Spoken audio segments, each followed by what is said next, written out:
Hello বন্ধুরা, welcome back to Jemo reaction channel. আর নতুন একটা রিঅ্যাকশন ভিডিওতে আপনাদেরকে জানাচ্ছি স্বাগতম। বন্ধুরা, আজকের ভিডিওটি খুবই ডিফারেন্ট এবং ইন্টারেস্টিং, আপনাদের ভালোই লাগবে আমি গ্যারান্টি দিচ্ছি।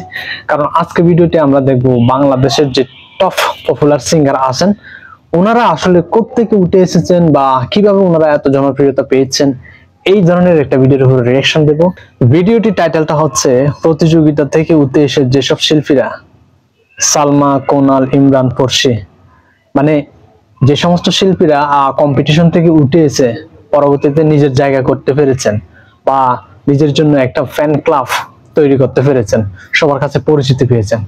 চলুন বন্ধুরা, ভিডিওটি শুরু করি। Let's start.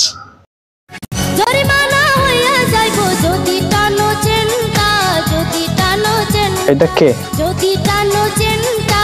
ভারতীয় সঙ্গীত অঙ্গনে আমরা প্রায় প্রত্যেক বছরই নানান প্রতিযোগীদের শিল্পী হিসেবে উঠে আসতে দেখি। তবে আমাদের বাংলাদেশে এই প্র্যাকটিসটা একটুখানি কম। আজকের এই ভিডিওটির মাধ্যমে আমরা দেখব বাংলাদেশের কোন কোন শিল্পীরা প্রতিযোগিতা থেকে উঠে এসেছে। প্রতিযোগিতা থেকে উঠে আসা এমন একজন কণ্ঠশিল্পীর নাম হচ্ছে সালমা। সালমা, ইয়েস, ওনার কিন্তু যথেষ্ট ফ্যান আছেন। 12 বছর বয়সে ক্লোজ আপ 1 থেকে প্রতিযোগিতার মাধ্যমে দর্শক হৃদয় জয় করেছিলেন সালমা। ক্লোজ আপ 1 থাকলে হয়তো এখনো এই ধরনের শিল্পী উঠে আসতো। বলা হয়ে থাকে তখনকার সময় ক্লোজ আপ 1 অনুষ্ঠানটি মানুষ দেখতই সালমার জন্য, এবং এই অনুষ্ঠানের চ্যাম্পিয়নও হয়েছিলেন তিনি। প্রতিযোগিতা থেকে উঠে আসা আরো একজন প্রতিযোগী হচ্ছে লিজা। লিজার কণ্ঠটা খুবই মিষ্টি এবং চনমনে টাইপের একটি কণ্ঠ।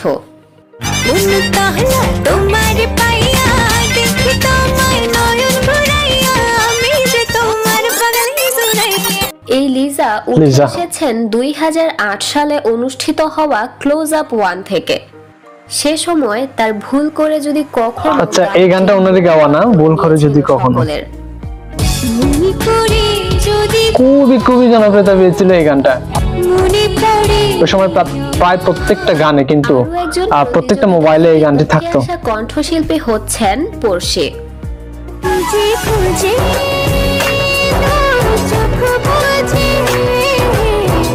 পড়শিও একই বছর 2008 সালে যাত্রা শুরু করেছিলেন খুদে গানরাজ অনুষ্ঠানের মাধ্যমে।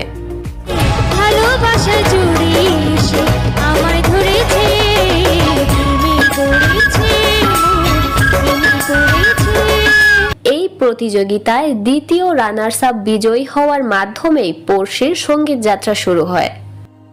নেক্সটে থাকছে বর্তমান সময়ের আরো একজন জনপ্রিয় কণ্ঠশিল্পী কোনাল।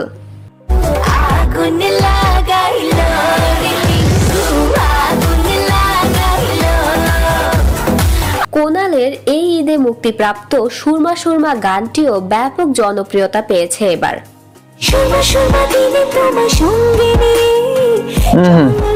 কোয়ালিটি আছে ওনার ভয়েসে। কোনাল উঠে আসে 2009 সালে অনুষ্ঠিত হওয়া সেরা কণ্ঠ প্রতিযোগিতা থেকে।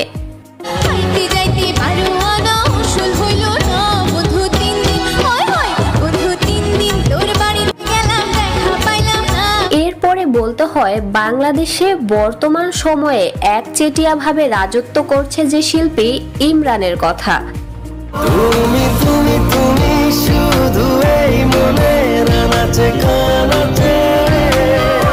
ইমরানের সঙ্গীত যাত্রা শুরু হয় 2008 সালে চ্যানেল আই আয়োজিত সেরা কণ্ঠ অনুষ্ঠান থেকে।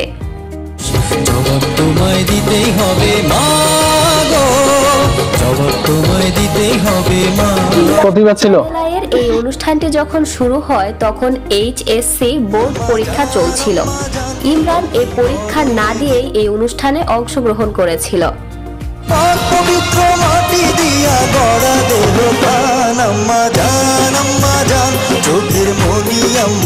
এটা থেকেই বোঝা যায় আসলে যার যেই দিকে প্যাশন আছে তার সেদিকেই যাওয়া উচিত। তো এই ছিল আজকের এই ভিডিওটি। আপনার যদি মনে হয়ে থাকে আমি কারো নাম বাদ দিয়েছি, তাদের নিয়েও একটা ভিডিও বানানো দরকার, তাহলে অবশ্যই কমেন্ট করে জানাতে ভুলবেন না। সবাই ভালো থাকবেন, গসিপ বাংলার সাথেই থাকবেন। ধন্যবাদ। ভিডিওটি অনেক শর্ট ছিল, মেবি 4 মিনিট প্লাস। তো যাই হোক বন্ধুরা, এই ভিডিওতে আমরা দেখলাম বাংলাদেশের আপনার আমার প্রিয় কণ্ঠশিল্পীরা কোন থেকে উঠে আসছে। অর্থাৎ ম্যাক্সিমাম জনপ্রিয় সিঙ্গার কিন্তু কোনো না কোনো প্ল্যাটফর্ম থেকে উঠে আসছিল। এই যেমন সালমা প্লাস লিজা, ওনারা ক্লোজ আপ 1 থেকে উঠে আসছিলেন। ক্লোজ আপ 1 এর প্রথম ব্যাচ নোলকও কিন্তু এই ক্লোজ আপ 1 থেকে উঠে আসছিলেন, যদিও নোলক কিন্তু ওনাদের মতো অতটা নিজের অবস্থানটা ধরে রাখতে পারে নাই। পরবর্তী ব্যাচে এনারাই উঠে আসছেন, সালমা লিজা এনারা। খুবই জনপ্রিয় একটা প্রোগ্রাম ছিল, প্ল্যাটফর্মটা ছিল খুবই স্ট্রং। অর্থাৎ যিনি ফার্স্ট প্রাইজ পেতেন ওনাকে কিন্তু 10 লক্ষ টাকা দিয়ে পুরস্কৃত করা হতো। এই ক্লোজ আপ 1 এই প্ল্যাটফর্মটা আসলে যদি থাকতো তাহলে এতদিন হয়তো আরো সিঙ্গার উঠে আসতেন ইন্ডিয়ার মতো করে আর কি। ইন্ডিয়াতে কিন্তু এই ধরনের প্ল্যাটফর্মের অভাব নাই, যেখান থেকে কিন্তু বর্তমান সময়ের জনপ্রিয় তারকারা উঠে আসছেন, তো ভবিষ্যতে উঠে আসবেন, কারণ ওনারা কিন্তু এদের হাতে বজায় রাখছে। বাট বাংলাদেশে কিন্তু খুবই কম্পিটিটিভ কিছু শো ছিল, যেমন খুদে গান রাজ, এই ক্লোজ আপ 1, এগুলা এখন আর মানে তেমন একটা সাড়া ফেলতে পারে না। অর্থাৎ এখন আয়োজন হয় কিনা আমি জানি না, দেখি না আর আগের মতো করে। তো আগে যেহেতু এগুলার কম্পিটিশন প্রচুর পরিমাণে ছিল, জনপ্রিয়তাও ছিল, সে কারণে আমরা কিছু সিঙ্গারও পেয়েছি এখান থেকে। তো আশা করি এই ধরনের প্রোগ্রাম যদি আয়োজন করে আবার আমরা ইমরান খোরশিদের মতো খুব জনপ্রিয় এবং ইয়াং কিছু সিঙ্গার হয়তো আমরা আরো পেতাম। তো বন্ধুরা, আপনাদের কি মতামত? এই ধরনের প্রতিযোগিতাকে আবার আয়োজন করা উচিত?